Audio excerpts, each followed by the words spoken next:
Shoutouts this week to our growing Shaping Opinion podcast community in the great state of Oregon. We've been getting more feedback from you and we appreciate it. In today's episode, we're going to talk about a subject that is still taboo in China. And with the recent demonstrations in Hong Kong, it's very relevant. This topic, like others we'll tackle this year, are in line with what you told us you want. You want us to focus more on topics that may in some way affect our daily lives in 2020, and that's partly what this episode does. So if you have any thoughts or feedback, send them to me through email at tim@shapingopinion.com. If it's easier for you, get in touch on Twitter or Instagram at shapingopinion. If you want, we can give you a shout out. And as always, thank you for being a listener of the Shaping Opinion podcast. You're the reason we do this.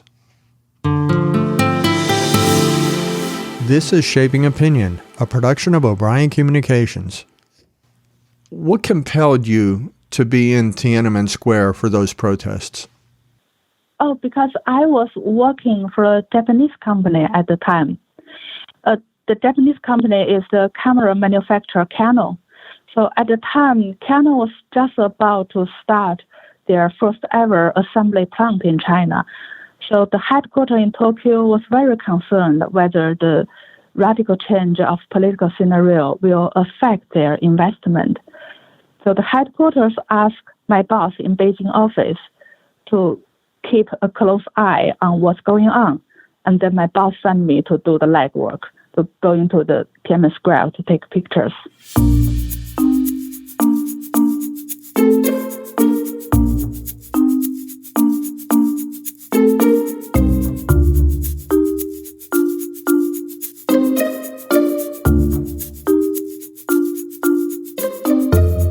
I'm Tim O'Brien. In this episode of the Shaping Opinion podcast, we're joined by Anna Wang. She's the author of the book, Inconvenient Memories. It's her personal account of the Tiananmen Square incident. The premise of our podcast is simple. We talk about people, events, and things that have shaped the way we think. Today we'll talk with Anna about the unlikely protests that erupted in 1989 in the capital of China, Beijing. We'll talk about the government's crackdown and the ripple effect those protests continue to have today.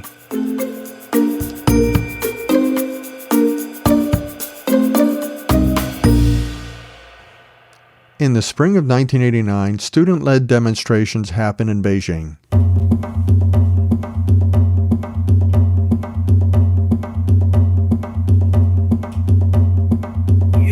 The protests centered in the Chinese city's Tiananmen Square. The protesters wanted democracy, they wanted free speech, and they wanted a free press in China. But what they got was a bloody crackdown by the Chinese government on June 4th and 5th of that year. The students had originally marched through Beijing to Tiananmen Square after the death of Hai Yubong. He was a former Communist Party leader who had worked to introduce democratic reforms in China. To mourn Hu, the students demanded a more open democratic government. Thousands of people joined the students in Tiananmen Square, where the numbers rose to many thousands by the middle of May. The people were getting frustrated with the limits placed on political freedom in a one-party government. Communism ruled. By 1989, the Chinese government had instituted some reforms that created a limited form of capitalism, but the poor and working class continued to suffer under communism. This included lack of employment and increased poverty. The student protesters wanted a better education system that included teachings on free market capitalism. In early May, a number of the protesters started a hunger strike, and that inspired other protests. The movement grew. The Chinese government responded by declaring martial law on May 20th, and 250,000 government troops entered Beijing. At the end of the month, more than 1 million protesters convened in Tiananmen Square. They held marches and vigils and attracted the attention of the world. On June 4th, in the middle of the night, Chinese soldiers and police raided Tiananmen Square. Protesters were gunned down by automatic rifles, snipers, and armored personnel carriers. Some protesters were bayoneted, and others were run over by those military vehicles. Many protesters sought to escape, while others fought back, stoning the attacking troops and setting fire to vehicles. In the end, estimates are that thousands of protesters were killed, and as many as 10,000 protesters were arrested and punished. The next day, June 5th, bulldozers were brought in to clear the area of the dead, and janitors used hoses to wash the blood away. The wounded protesters were taken to the hospital on bicycle rickshaws. On June 5th, Associated Press photographer Jeff Widener took a photo that is now iconic. It has come to symbolize the Tiananmen Square incident. It's commonly referred to as Tank Man. That morning, Widener took a position on the 6th floor of the balcony of the Beijing Hotel. His job was to capture the aftermath of the violence. He took photos of bloody victims, people on bikes, scorched vehicles. That's when a column of tanks started to leave the plaza. He took a photo of a man in a white shirt carrying 2 shopping bags, one in each hand at his sides.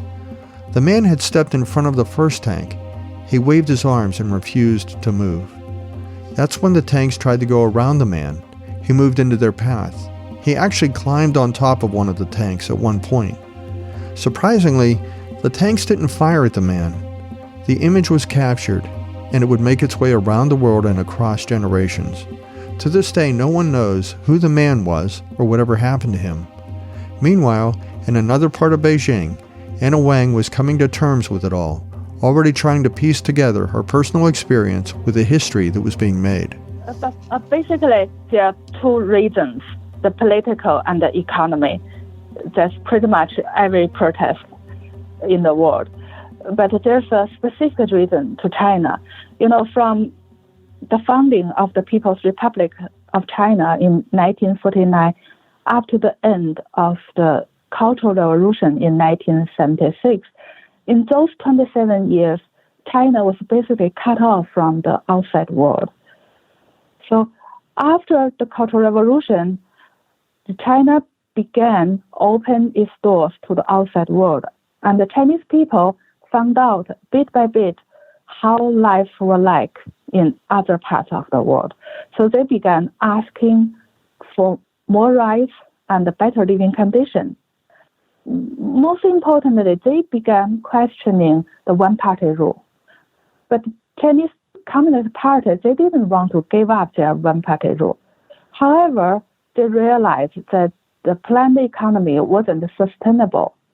So they began to experiment a partial market economy. They only opened up one small part of the economy to the market. What part of the market did they open? Oh, this is quite interesting. They didn't want to totally give up this planned economy, but they allowed the state-owned enterprise to manufacture more products after meeting the state quotas, and the extra products were allowed to be sold on the market for whatever people willing to pay. On one hand, this method created more productivity, but then it brought about new problems, the inflation and the corruption. So in my book, I wrote about this thing called the dual track price system. So because the extra product were allowed to sold on the market, so every product had 2 prices. One is state mandate price, the other is market price. And this policy created a unique kind of corruption, and we called it bureaucratic profiteers. Those bureaucratic profiteers, they are a group of people that had connections. So they could buy products at the state mandate price and then sold them on the market for this outrageous profit. So you can see that from day one of China's reform, it was faced with this unique problem, whether it can maintain a free and fair market under this totalitarian regime. So China was facing this problem in 1980s, and it is still facing it today. You mentioned the Cultural Revolution, and I'd like to get a little bit of background on that for anyone that's not familiar with the Cultural Revolution under Mao. Yeah, so Cultural Revolution started in 1966, and I was born in 1966. And the Cultural Revolution ended when I was 10. So when I was a little child, so I was living in this kind of environment. We didn't know anything about the outside world. I wrote about when I was 6, Nixon visited China. And I was very surprised when I was told that the American president was called Nixon, because we had thought it was Truman all along. You know, Truman was the president during Korean War, and the Korean War was the last time we heard anything about America. So I was like, what? American people change their president every few years? So that's crazy. You know, that's so strange. Because in China, we wish Chairman Mao a long life. We wish he would be there forever. That's how I was brought up. That's how the ignorant and we were.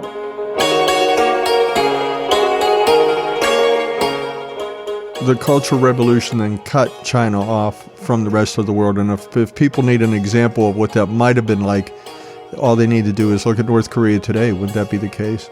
Yeah, that's right. Yeah, that's right. In your book, you've talked about a number of things, and you talked about how China transitioned from this planned economy to a planned economy with market regulation. You also mentioned that China was struggling economically.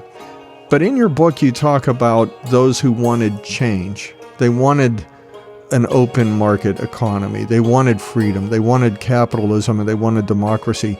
But in your book, you said those who wanted change should have just started the fight instead of waiting like I did.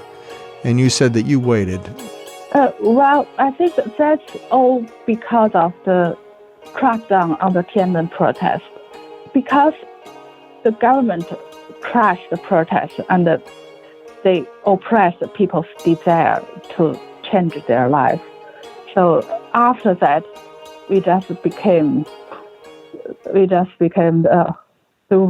waiting. Anna, could you describe the protests themselves and what you saw from the very beginning and how the whole protest evolved to be that mass of 1 million people in Tiananmen Square? Back in the 1980s, we believed that there were three factions among the highest leadership of the Communist Party. And we call them the radical reformists, the centrists, and the conservatives.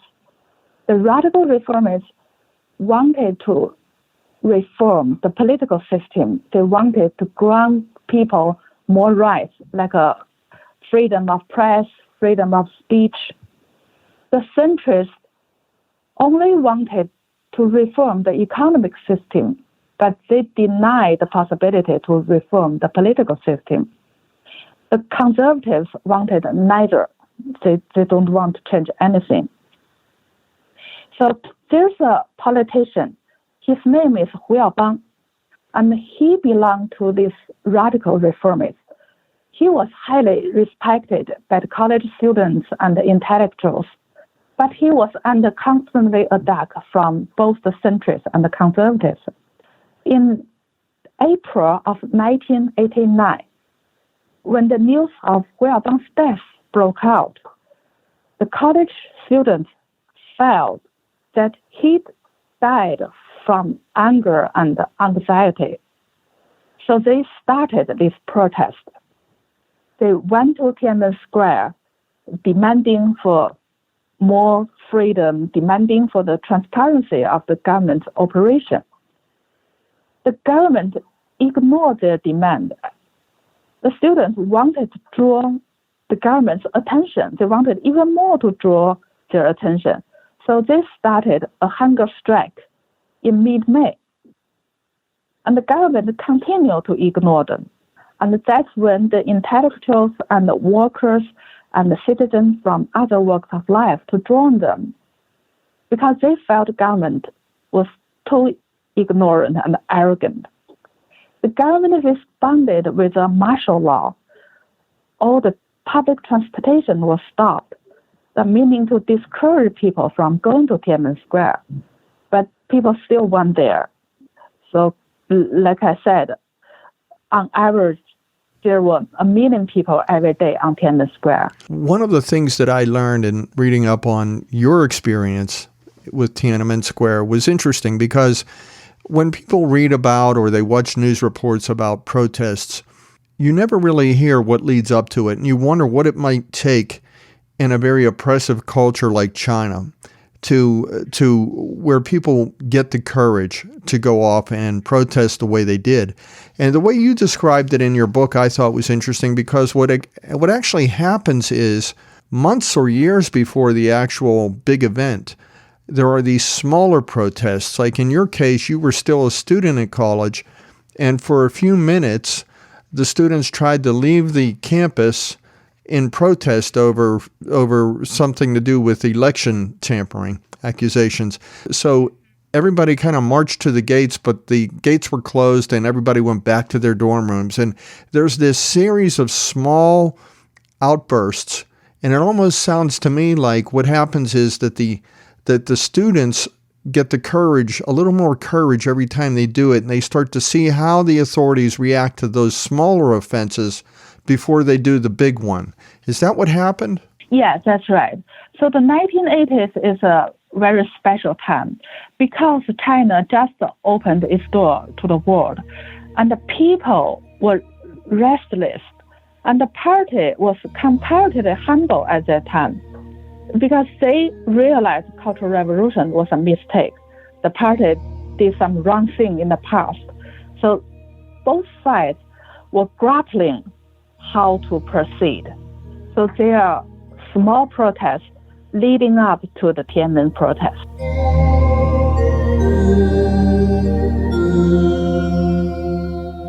And then you talked about martial law, which I also found interesting from your perspective, to hear about martial law from someone who lived under martial law. How would you describe what martial law is like for an average American who's never had to live under that?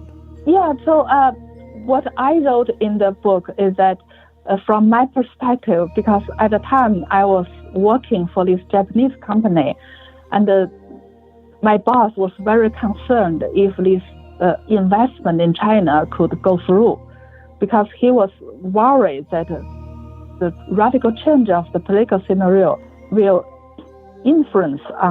have influence on the investment. So I think my boss didn't like any change. He liked the status quo. So his attitude, I think his attitude had influence on me partially. So I was anxious every day watching the protests. On one hand, I went to Beijing University, and Beijing University was the major force on the student protest. Had I graduated 1 year late, I might have been one of the protesters. But just because I graduated a couple of months before the Tiananmen protest, I was working. I was the very few who worked for a foreign company at the time. And my livelihood, my job security, all depended on this investment, whether this investment can go through. So I had this mixed feeling. That's what I wrote in my book. I had this mixed feeling, and sometimes this mixed feeling seared my conscience. But of course, when the crackdown happened, my thoughts became clear. No matter how I thought the protest was confused and flawed, I definitely thought the crackdown with violence was wrong. When you lived under martial law, you described various scenarios that there's this atmosphere of fear, and it's contagious, because you described how people in various apartments, they don't know who they can trust. So martial law is not only a physical limitation on where people can go, but it's also this relationship crisis with neighbors, because you don't know who's on whose side. Yeah, that's right. Because my boss had this theory. He thought the protests stemmed from people's longing for democracy and their fear of this market economy. And at the time, I didn't agree with him. But when I spent more time on the square, because during the martial law, all the public transportation was stopped, the company gave me 20 RMB for me to take taxi to go to work. But I decided to pocket money and walk to work. So the Tiananmen Square was just on the road from my grandma's house to my workplace. So I was able to spend more time on Tiananmen Square. So as I spent more time on Tiananmen Square, my worries grew. The students like to sing a song. The International will unite the human race. If you watch a documentary about Tiananmen Square, if you watch the footage shot at the time, you would definitely hear this song because the students sang this song like all day long. So when I heard more of this song, I began to think, because I knew this song was born from the uprising of the back alley of the Paris Commune.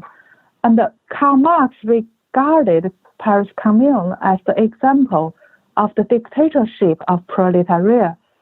But I didn't want a state of the dictatorship of proletariat. As one of the few who worked for the foreign companies at the time, I envisioned this society consists of middle-class people, and I wanted to become a member of the middle class. So I began to doubt if the student vision of the ideal world was the same as mine.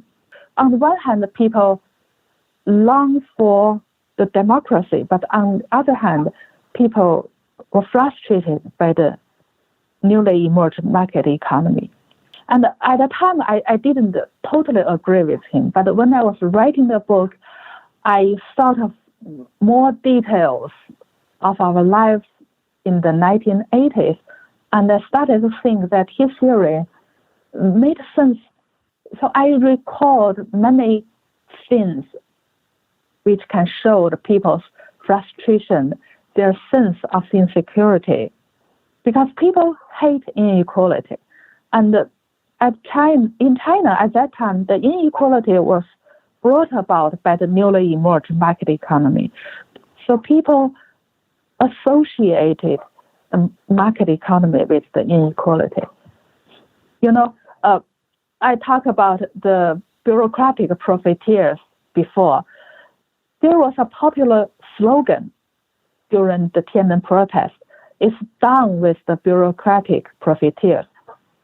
And my boss explained to me, you see, people wanted to get rid of the bureaucratic profiteers. And how do you think they want to get rid of them? I think he thought, although some people wanted that, because these bureaucratic profiteers was a result of the coexistence of the planned economy and the market economy. So he thought that although some people wanted to go forward to fully open the market, some people wanted to go back to a 100% planned economy. I didn't agree at the time, but when I was writing this book, I thought he made sense.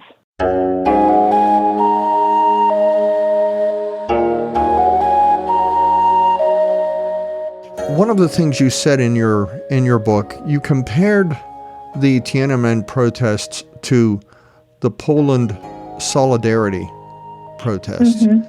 And you saw yourself similarly, but there was a big difference, and you've talked about this lately, and that is that you had a different type of leadership in Poland. You almost had a leadership infrastructure in Poland that you didn't have in the Tiananmen protests. Can you explain that? Yeah, I thought one of the students failed to do is to organize a governing body to effectively represent them. That's why I think that's part of the reason why the student protests failed, but Poland's solidarity succeeded. But I don't blame the students, because there's learning curve for everything, and we all know that the practice makes perfect. I think in 1989, the Chinese people just began to learn how to live a democratic life. So they didn't have much time to learn, to practice. Had they had more time to learn, to practice, they would have been getting better at that. As you mentioned, the protests grew to have 1 million people, and we're now in late May of 1989, and martial law is in full effect. Can you describe the crackdown? as you saw it? Yeah, at the night, the crackdown began on the night of June 3rd and ended on the morning of June 4th. At the time, the night of the June 3rd, I was in my grandma's house. I didn't go to Tiananmen Square. So I saw the army marched along Chang'an Avenue because Tiananmen Square was at the center of Beijing City, and the army surrounded the city, and they wanted to find a way to go to Tiananmen Square. Their citizens stopped them from their advancing, so they opened fire and killed citizens. We estimate there's no definite number till today, but we estimate the army killed like 300 citizens. But when they finally arrived at Tiananmen Square, they let the student go. So they actually, if you want to be technical about it, then it sounds like the violence was outside of the square, even though it did happen as in response to the protests. Yes. I think we all guess that's part of the government's intention. You know, in my book, I wrote about how the following morning I overheard my neighbors say that it's so unfair. The students were the major force of the protest, but they were let go. And the citizens wanted to protect them, but all the sacrifice were among the citizens. So I think that's part of the government's intention. And after Tiananmen Square, after the crackdown, around 1,500 people got arrested. So all the workers got longer terms than the students. Was this the government's way of trying to drive a wedge then between the students and the people? Yeah, I think so. They were teaching the people that mind your own business. And I think that strategy worked very well. So that's why after Tiananmen's protests in the 30 years, we never saw the large scale of protest. Whenever there's an injustice, we only saw the direct victims to protest, and the rest of the population just look on. I think the Chinese people lost the ability to sympathize after that. Well, you said that Tiananmen Square is still not mentioned in Chinese media or history books. Mm-hmm. How do people in China, what do they know about Tiananmen Square, and what's the official teaching on it these days? I think people around my age, they still remember the Tiananmen Square protest because that happened when we were coming of age. But younger generation, I think a large number of them, they don't know what even happened. But that's not the worst part. The worst part is that, like I said, there were three factions among the highest leader of the Communist Party. And among the people at the time, if my boss theory was right, because people started this protest because they longed for democracy and they feared the market economy. The effect of the crackdown is that they oppressed people's desire for democracy and they forced the people to go on this more open market. And the people at first, they weren't willingly to do so, but they dare not voice their discontent. The crackdown is like a carrot and stick policy. So the carrot is to seduce people to work harder to make more money, and the stick is a punishment for whoever want to change the political system. And after time, many people rose from poverty to middle-class existence. And the 21st century saw China became this author of the most successful economic story in human history. Although the democracy didn't come to China despite of the thriving economy, people start to think life is not bad. We can live without democracy.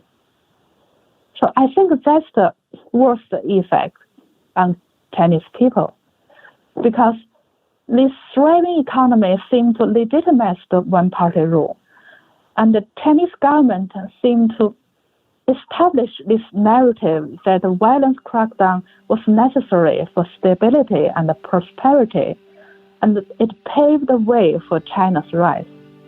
I definitely don't buy this theory, but many Chinese people nowadays, they buy this theory. Why don't they buy it?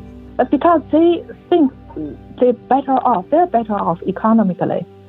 And they think life is not bad. Even without democracy, even without a right to vote, at least we have a bigger house, we have like cars, and back in the 1980s, we didn't even have bicycles.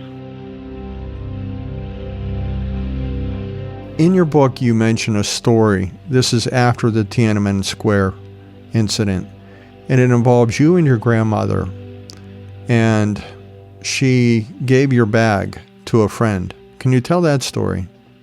Yeah, that's actually my cousin. At the time, I think my cousin wanted to live in my grandma's house. I was living in my grandmother's house, and my cousin wanted to live in my grandmother's house as well. So my grandmother destroyed my pictures, all the photos I took on the Tiananmen Square. So she definitely feared the consequences. She thought that picture might get me and then get her into trouble. So what happened was you took photos when you were working for your Japanese employer in Tiananmen Square. You had the photos in your bag. Your grandmother discovered those photos, and she feared for you. Yeah, she feared for me, and she feared for herself as well, because she wanted me to live in her house. And the part of the reason is that the economic reason, because I pay her rent, I pay her money, and she thinks I was helpful. But if something bad happened to me, then I couldn't be helpful. So she gradually favored my cousin more than me. So I think that's the real reason behind her motive. So that was an incident where the Tiananmen Square hit home for you, and it affected a relationship between you and your grandmother simply because you had photos in a bag that she felt you shouldn't have had. That's just one thing, and I'm sure if there's that story for you, there's millions of other stories out there from other people who were in China at that time. What was the legacy that the protests left, not only in China but around the world? I think, for one thing, we had this protest, and it really happened. There was a time that the Chinese people stood up to the totalitarian regime, and I think that's a lesson itself. Now, I wrote an incident when I was studying in Vancouver Film School. It was in 2009. I was in Canada, and I studied in Vancouver Film School, and I studied writing.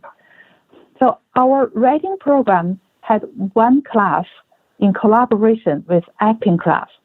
So one day we were doing this exercise, and the writing student was supposed to call out a word, and the acting student was supposed to they're supposed to make this tableau based on that word on the stage. So when it was my turn, and I couldn't think of an interesting word.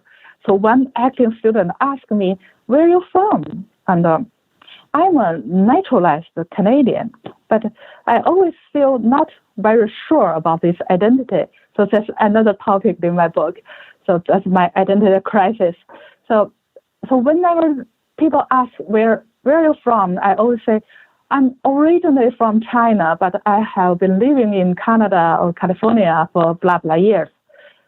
So that day, I answered this way. So when the students heard about China, they began whispering within themselves, and then they said they were ready. So I saw that on stage, 8 students formed a line, and one student stood opposite to these 8 students. The 8 students bore down hard on this lonely standing actor, and he just stood his ground with his arms outstretched like a Jesus on the cross. And I instantly registered, he's the punk man. So I was very touched at the time. I had always been wanting to write this book about my experience during the Tiananmen Square protest, but I hadn't really got down to do it. So it was an inspiration for me what the actors did, because I thought even then still remembered. They are Canadians and they are much younger than I, but even then remembered. Well, this inspiration obviously inspired you to write your book. What was it then that made you sit down and begin writing, and what did you hope to achieve from your book? I wanted to present what ordinary people's life were like at the time, and I wanted to explain every protest is not as clean-cut as good versus evil, democracy versus dictatorship. The line between the two sides were blurrier than people imagined. So I think that's my intention to write this book. Anna Wang, thank you for joining us today. Thank you. My pleasure.